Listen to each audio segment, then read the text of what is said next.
Item ಯಾವುದೇ ಇರಲಿ try ಮಾಡಿ ಆಚಿ ಚಿಕನ್ ಮಸಾಲಾ. ಆಚಿ ಚಿಕನ್ ಮಸಾಲಾ.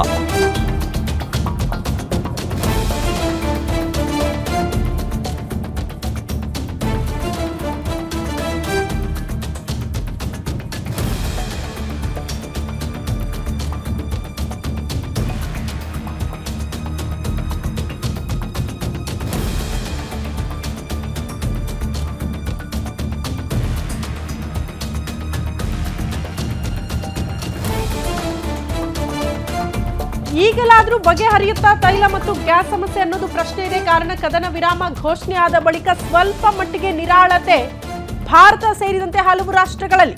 ಹಾರ್ಮುಜ್ ಜಲಸಂಧಿ ತೆರೆಯೋದಕ್ಕೆ ಇರಾನ್ ಕೂಡ ಒಪ್ಪಿಕೊಂಡಿರೋದ್ರಿಂದ ಒಂದ್ ರೀತಿ ನಿರಾಳ ಭಾವ ಮಿತ್ರ ರಾಷ್ಟ್ರಗಳಿಗೆ ಮುಕ್ತಗೊಳಿಸೋದಕ್ಕೆ ಒಲವು ತೋರಿದೆಯಂತೆ. ಇರಾನ್ ಹಾರ್ಮುಜ್ ಜಲಸಂಧಿಯನ್ನ ಭಾರತದಂತಹ ದೇಶಗಳಿಗೆ ಸಮಾಧಾನಕರ ಬೆಳವಣಿಗೆ ಸದ್ಯ ಆಗಿರೋದು.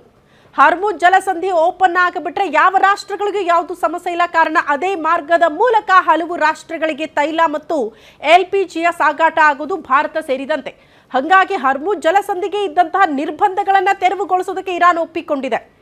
ಹಾಗಾಗಿ ಇದು ಅತಿ ದೊಡ್ಡ ನಿರಾಳತೆ. ಭಾರತ ಸೇರಿದಂತೆ ಹಲವು ರಾಷ್ಟ್ರಗಳಿಗೆ ಇದನ್ನೇ ಬಯಸ್ತಾ ಇದ್ದಿದ್ದು ಹಲವು ರಾಷ್ಟ್ರಗಳು. ಪ್ರಾರಂಭ ಮಾಡಿದ್ದು ಅಮೆರಿಕ.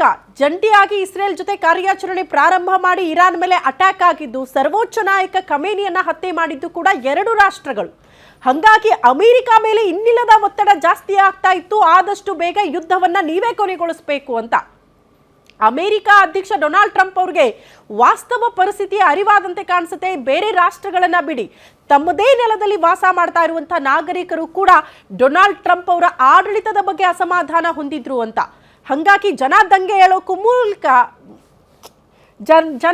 ಹೇಳೋದಕ್ಕೂ ಮುನ್ನ ನಾವು ಇದರಿಂದ ಎಚ್ಚೆತ್ತುಕೊಳ್ಬೇಕು ಅಂತ ಡೊನಾಲ್ಡ್ ಟ್ರಂಪ್ ಅವರೇ ಶಾಂತಿ ಒಪ್ಪಂದವನ್ನ ಹಲವು ಬಾರಿ ಪ್ರಸ್ತಾಪ ಮಾಡಿದ್ರು. ಅದರಂತೆ ಈಗ ಕದನ ವಿರಾಮದ ಘೋಷಣೆ ಆಗಿದೆ. ಅದನ್ನ ಗಮನಿಸ್ತಾ ಇದ್ದೀವಿ.